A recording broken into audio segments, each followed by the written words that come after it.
نن 19 نومبر دی او نننی خاص پیغام زما د هغه رونو او د هغه خویندو په نوم باندې دی چې هغه دا وایي زه نه پوهېږم چې اخر په ما څه چل شوی دی. د دنیا ټیسټونه مې وکړل، د دنیا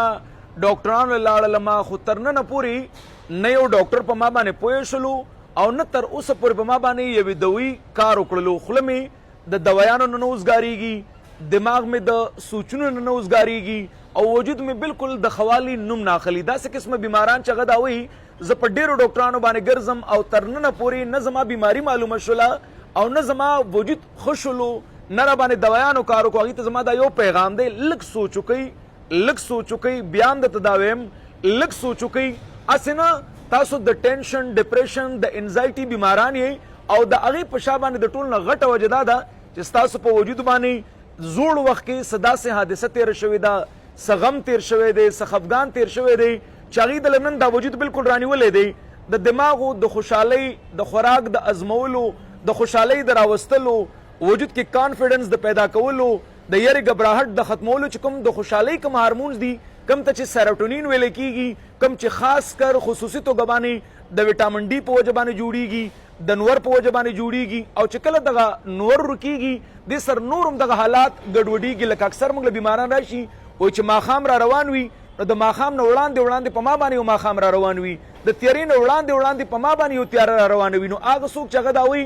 زما روغه ورځ بالکل نشته دی، خوشحالي مې په وجود کې نشته دی، د سر د دې ویښتو نه واله تر د خپو د تلو پورې زما یو ځای روغ نشته دی. زیاتر زنانه دا وایي سحر پاڅېدل راته بې انتها ګران دي، غرمه راته ګرانه ده، مازدیګر راته ګران دی، شپه راته ګرانه ده، بالکل کار نشم کولی، یو کار چې وکړم بل کار ته مې بالکل ملا ماتوي. داسې نارینه چې اکثر راشي موږ له وایي چې په ما باندې یره راځي،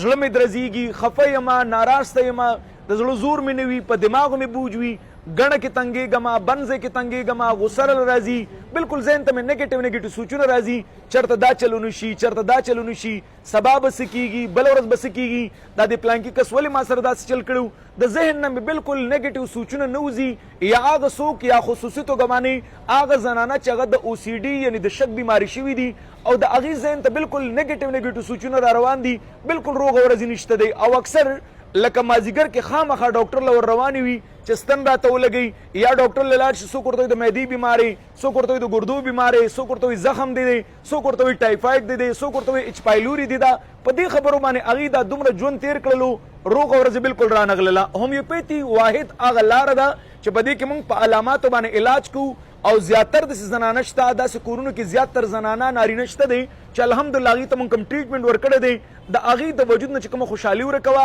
الحمدلله هغه دوباره راغلی ده. اوس موږ دا نشو کولی چې په کور کې دننه یو کس ته یو مسله پرته ده او سهار غرمه ماښام هغه مسله بار بار جوړیږي، داسې کور یا داسې وجود کلم نه ټیک کېږي. یا یو کس دی هغه باندې قرض دی او سهار غرمه ماښام هغه پسې قرضدار را روان دی او هغه وایي چې زه به دوایانو سره ټیک کېږم، نو دا ناجایزه ده. ولې چې پرون مال یو بیمار راغلی ډاکټر صاحب یاره دوایانو سره ټیک نه یم، ولې څه چل دی، بس یاره والله ډاکټر صاحب یو قرضدار دی چې راپسې څنګه راشي په ما باندې یو ساډوبي راشي، په ما مال اوس قرض خو له موږ نشو ختمولی. نو داسې ده چې کوم مین بیمارۍ دي چې کوم کس ته دا لګېږي چې زما په وجود باندې څوک پوه نه شلو، موږ په علاماتو باندې علاج کوو. یوازې موږ نه، په خپله علاقه کې یو تکړه هومیوپیتھک ډاکټر وګورئ، هغه له ټایم ورکوي. دا نه ده چې مطلب هغه به له دردونو ګولۍ درکړي یا د نشې ګولۍ دله درکړي، په دې باندې ژوند ځان له ولې تباه کوئ. مهرباني دا وکړئ، هغه له ورشئ، هغه له ټایم ورکوي، خپل علاماتو ته بیان کوي او د هغه علاماتو مطابق خپل علاج وکړئ. هغه ورځ به لرې نه وي چې ستاسو به سحر هم ښکلی وي، غرمه به هم ښکلې وي، ماښام به هم ښکلی وي او ښکلي خوبونه به کوئ.